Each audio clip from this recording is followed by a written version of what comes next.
I never believed in fate, not until the day I bumped into Alex at the department store. It was one of those busy sale days, the kind where you find yourself elbow to elbow with strangers, all hunting for a bargain. That's where our story began, amidst the chaos and the discount signs. I'm Sarah, by the way, a librarian with a love for quiet spaces and the rustle of pages. My life was simple, routine, and I liked it that way. Then, Alex stormed in, like a character out of one of those romance novels I secretly enjoyed during my lunch breaks.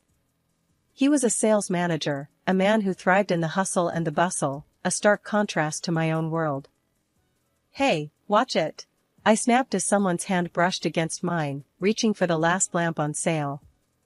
I looked up, ready to unleash my frustration on the intruder, but my words faltered. There he was, Alex, with a grin that could light up the dim aisle we stood in. "Sorry about that," he chuckled, his hand still on the lamp I had my eyes on. "But I saw it first." I raised an eyebrow, unimpressed. "Dream on." "I've had my eye on this since I stepped into this aisle." The banter could have ended there, with one of us walking away in defeat. But Alex, with his easy charm, suggested, "How about we grab a coffee instead?" My treat. "You can tell me all about the other bargains you've snatched today." I was taken aback. Men like him didn't usually notice women like me, women who preferred the background, the sidelines.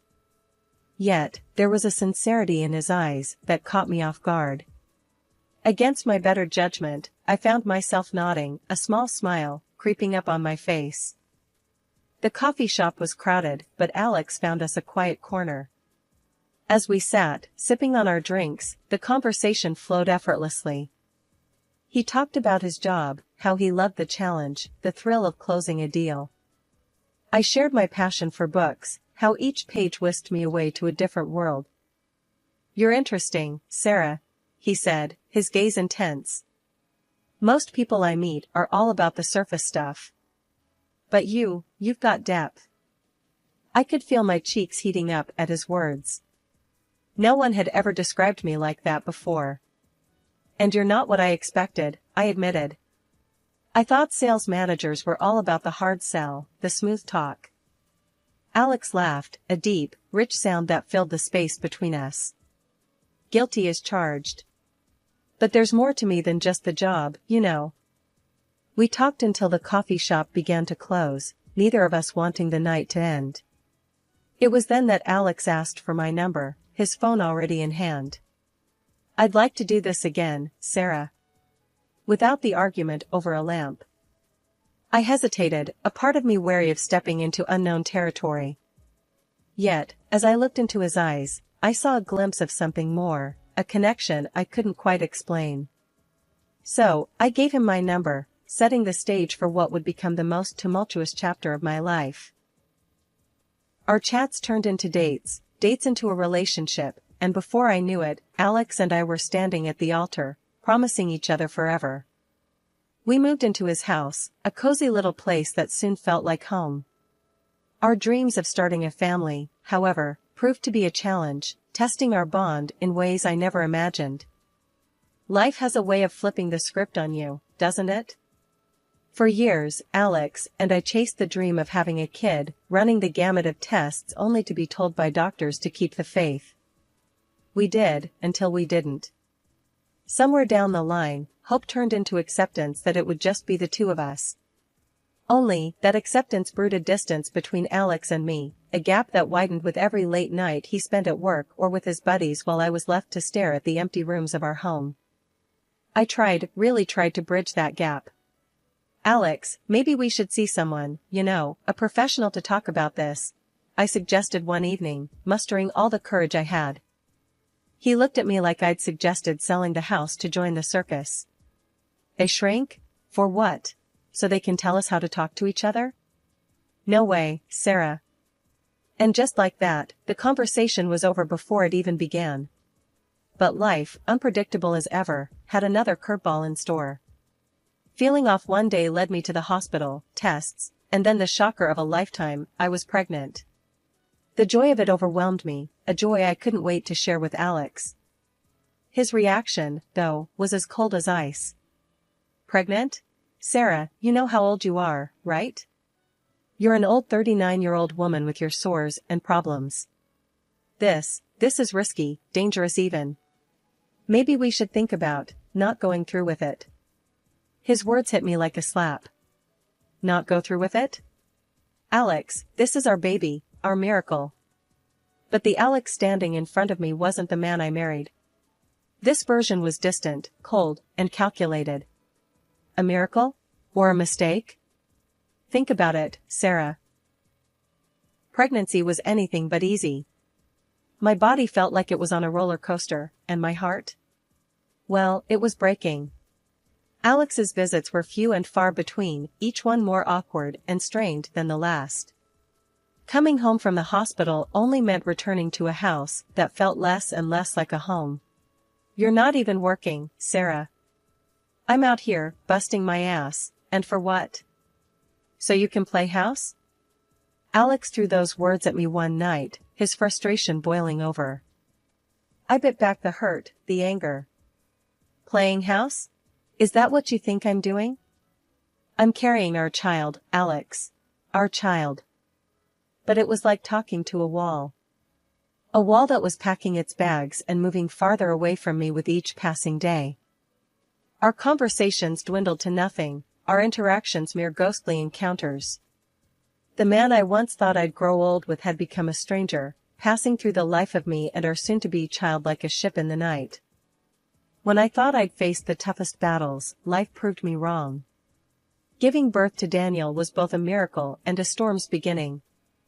Barely catching my breath from labor, the doctors hit me with news that felt like a punch to the gut. Daniel was sick, they said, he will be disabled, and everything that an ordinary child can do will become inaccessible to him. Hearing that, I felt my world tilt. It was one of those moments where everything slows down, and all you can hear is your heartbeat loud in your ears. But I had to be strong, for Daniel. I was reeling, trying to wrap my head around this new reality, when Alex walked into the hospital room. His face was stone, eyes cold, a harbinger of the storm to come. Sarah, what's this I hear about Daniel being sick? His voice was sharp, cutting through the sterile air of the hospital room. I swallowed, trying to find the words. The doctors, they said he has a serious condition. But we can. Serious condition? Alex interrupted, his voice rising. He is an invalid, a worthless person. And whose fault is that, huh? You had to push for this, didn't you? At your age. His words shocked me. A worthless person? Alex, how can you say that? We wanted him, we tried for him. Wanted? He laughed, a harsh, bitter sound. I wanted a healthy child, Sarah. Not a lifetime burden. Do you have any idea how much this is going to cost us? How much he's going to need? I felt my heart break, piece by piece. He's your son, Alex. Our son. How can you talk like this? Alex paced, a caged animal looking for an escape. No, Sarah, I can't do this. I won't. I want a divorce. The word hung in the air, heavy and final. A divorce? I echoed, disbelief and pain mingling in my voice. Yes. And I want it clean and quick. I'll take the house, you take the kid. That's it. I was speechless, watching the man I thought I knew transform into a stranger. And what about Daniel? My voice was barely a whisper. I want nothing to do with him. You'll have to sign papers saying I gave up all rights. That's my condition. The absurdity of the situation hit me then. This was no longer the man I married, this was someone else entirely. I agreed, not because I wanted to, but because I knew Daniel and I were better off without him. Leaving the house we shared, the life we built, felt like tearing away a part of myself. But as I held Daniel close, I knew it was the start of something new, something ours. Then, the final blow came. Friends told me Alex had moved someone and almost immediately after I left, a young, pregnant woman. The pieces fell into place, the late nights, the detachment. He'd been living a double life, and now he was starting a new chapter, without a backward glance. Starting over was no walk in the park. With Daniel in my arms and my life in shambles, I found myself on the doorstep of a new beginning. The house we moved into was modest, nothing like the one I'd left behind, but it was ours, and that made it perfect. I was ready to devote my whole life to my special baby. But the day the doctor told me there had been a mistake with Daniel's diagnosis was the day my world shifted on its axis. For years, I'd braced for a life of challenges, of endless doctor visits and sleepless nights. Then, suddenly, we were handed a clean slate. "I'm terribly sorry for the error. Your son is perfectly healthy," he'd said, looking both relieved and embarrassed. I could have been angry, but all I felt was an overwhelming rush of gratitude. Daniel was going to be okay. We were going to be okay. I threw myself into motherhood with a vigor I didn't know I had. Those early years were a blur of milestones, of first words, first steps, and countless firsts that filled our days with joy and our hearts with love. My grandmother's inheritance was a blessing, a safety net that allowed me to focus on Daniel, without the weight of financial worries. When the time came, selling her house felt like closing one chapter and opening another, right here in our new home, where every corner whispered of new beginnings. Returning to work wasn't just a financial decision, it was about reclaiming a piece of myself that had been on pause. The library, with its familiar smell of books and the quiet hum of day-to-day business, welcomed me back like an old friend. "Back to the grind, huh?" Jake, my colleague, had said with a grin on my first day back. He'd been manning the fort while I was away, and his casual chaos was a stark contrast to my need for order. "Yeah, someone's gotta keep you in line," I shot back, slipping into the easy banter that had always made our workspace lively. Adjusting to the rhythm of working life, of juggling schedules and snatching moments with Daniel between shifts, was a challenge, but one I embraced wholeheartedly. Daniel, for his part, thrived in school, his curiosity boundless, his energy infectious. "Mom, did you know sharks never run out of teeth? If they lose one, another grows back," he'd say, bursting through the door with facts and stories that turned our dinner times into adventures. Our life, once shadowed by fear and uncertainty, was now lit by the steady glow of routine and the unexpected joys of daily discoveries. The library, once a quiet sanctuary, became a place of lively learning, not just for me, but for Daniel too, who saw it as a treasure trove of knowledge. "Mom, when I grow up, I'm gonna read every book in here," Daniel declared one afternoon as he helped me reshelve books, his small hands struggling with the weight of a particularly thick volume on dinosaurs. I laughed, ruffling his hair. "That's quite the goal, champ. But if anyone can do it, it's you." The Christmas party at Daniel's school was something straight out of a holiday card, twinkling lights, children's laughter echoing off the walls, and the air filled with the scent of pine and gingerbread. I was there, mingling with other parents, sipping on too sweet punch, and keeping an eye out for Daniel, who was a blur of energy and excitement among his peers. Suddenly, Daniel appeared by my side, his eyes sparkling with anticipation. "Mom, you've got to meet Tommy, my best friend." His excitement was infectious, and I let him tug me through the crowd towards a boy who was looking equally eager. As we approached Tommy and his parents, my heart skipped a beat, then sank like a stone. There stood Alex, my ex-husband, with that woman, his new wife, the one he had left us for. The shock on his face mirrored mine, but any semblance of a civil reunion evaporated with his next actions. Alex's protective hand clamped down on Tommy's shoulder, pulling him back as if drawing a line in the sand.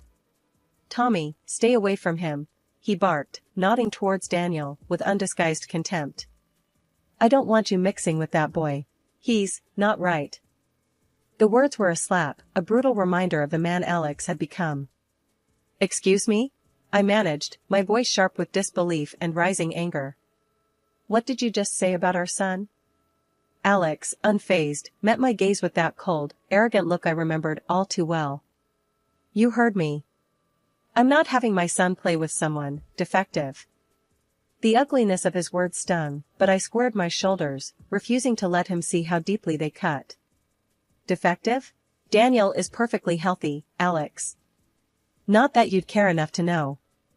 His smirk was infuriating, a clear indication he believed he had the upper hand. Oh, I know you'd like to think everything's fine. But let's not pretend you didn't mess him up with your choices. Before I could retort, his wife, a bystander until now, chimed in, her voice laced with concern. Let's not make a scene, darling. We're at a school event, remember? Alex shrugged, his gaze still locked with mine. She needs to hear the truth. Besides, we're doing much better now. My wife is rich, and her father owns the company I work for. He draped an arm around her, a show of possession more than affection. I looked at her, this woman who had unknowingly dismantled my life, and then back at Alex. Doing better? By teaching your son to judge and look down on others? By spreading lies? Alex laughed, a sound void of any warmth. Oh, Sarah, always so dramatic. We've moved on to bigger and better things. Something you wouldn't understand. His words were meant to sting, to show off his supposedly better life. But looking at him, all I felt was pity. Money doesn't buy decency, Alex. Or kindness. As they walked away, Daniel looked up at me, his young face etched with questions and hurt. Mom, why did he say those things? Why doesn't he want Tommy to be my friend? I knelt down, taking Daniel's hands in mine, searching for the right words. Sometimes, people say unkind things because they don't understand, or they're dealing with their own issues. It's not a reflection of you, my love. You are perfect just the way you are. Daniel nodded, though I could see he was still processing the harsh exchange. Are we still going to have fun tonight? He asked, his voice small. I smiled, brushing a stray lock of hair from his forehead. Of course, we are. Nothing and no one is going to ruin our night. Let's go enjoy the party, okay? After the Christmas party debacle, I tried to push Alex and his hurtful words to the back of my mind. Life with Daniel was full enough, without dwelling on past pains. But fate, it seemed, wasn't done with us just yet. A few days after the party, my phone rang with an unfamiliar number. Curiosity got the better of me, and I answered. Hello? Hi, is this Sarah? The voice on the other end was hesitant, unsure. Yes, speaking. Who's this? It's Julie. Alex's wife. Her voice wavered, like she was bracing for an onslaught. I paused, taken aback. Julie? What can I do for you? There was a heavy sigh. I wanted to talk to you about what happened at the Christmas party. And, about Alex. I tensed, memories of Alex's words still fresh. All right. What about him? Julie was silent for a moment before continuing. I heard what he said to Daniel. And to you. I didn't know about any of this. About how he left you, about Daniel. He told me a different story. Her admission sparked a mix of emotions in me, but I kept my voice even. And what story did he tell you? That you two grew apart. That the divorce was mutual. He never mentioned. He never said anything about Daniel being sick or... Julie trailed off, but her meaning hung heavy between us. I sighed, feeling an unexpected pang of sympathy for her. Julie, Alex has a way of twisting the truth to fit his narrative. What happened at the party, what he said. That's the real Alex. I'm sorry you had to find out this way. She was quiet for a moment. I want to apologize, Sarah. For him. For what he said. It was unforgivable.